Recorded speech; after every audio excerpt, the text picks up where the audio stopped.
देखो इसमें बोला गया है कि एक पाइप है और उसका एंड क्लोज था, अब उसको ओपन कर दिया गया। तो इस टाइप के क्वेश्चन में मैं आपको क्या बताता हूँ कि अगर आपको एग्जैक्ट फिनोमेना ना भी पता चले तो एक का डिक्रीज दूसरे के इंक्रीज के इक्वल रख दिया करो, एक एनर्जी का डिक्रीज दूसरे के इंक्रीज के इक्वल। ये क्या चीज़ है मैं आपको बता रहा हूँ। पहले तो इसका मैं बता रहा हूँ कि एग्जैक्ट सॉल्यूशन क्या है।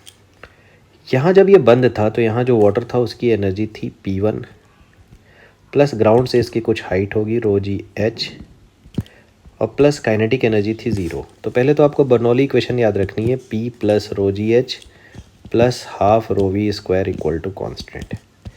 दूसरी बात आपको समझना है, plus half ρv square equal to constant. आपको ये समझना है पता कैसे चलेगा कि यही इक्वेशन लगेगी। कभी भी देखो इसमें से प्रेशर, हाइट और वेलोसिटी में से कोई एक चीज़ वेरी कर रही है और कोई दूसरी चीज़ पूछी जा रही है, या हो सकता है एक से ज़्यादा चीज़ वेरी कर रही हो, दूसरी चीज़ पूछी जा रही है, तो आप समझना पक्का यही इक्वेशन लगने वाली है। तो पहले इसकी एनर्जी इतनी थी, उस पॉइंट पे प्रेशर P1 था, अब वो ड्रॉप हो गया P2।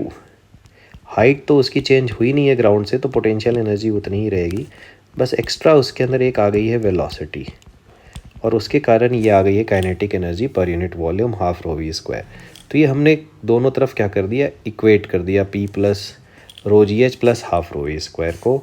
यहीं से आपका आंसर आ जाएगा। हाफ ρv स्क्वायर की जो वैल्यू आएगी वो आएगी P1 minus P2। So V will be equal to root over 2 times P1 minus P2 upon rho. अब एक चीज़ समझो, ये किसके ऑप्शन प्रोपोर्शनल हो गया बच्चों, फर्स्ट ऑप्शन। अब मान लो किसी बच्चे को ये क्लिक नहीं करता है कि क्या फिनोमेना हो रहा है, कौन सा प्रेशर पहले था कौन सा बाद में था, तो उसको ये समझ में आएगा कि बर्नौली लगाना है, अच्छी बात है।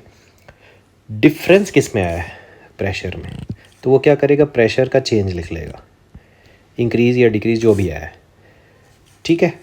अब क्या हुआ है, इसने खुद लिखा है प्रेशर फॉल्स, मतलब P1 माइनस P2 यहाँ चेंज लेना है मुझे। ये चेंज गया कहाँ, यही चेंज तो हाफ ρv स्क्वायर के फॉर्म में मिल गया, ठीक है। यही चेंज हुआ है एनर्जी का, वो चला गया हाफ ρv स्क्वायर में, तो वो डायरेक्टली भी ऐसा बच्चा लिख सकता है।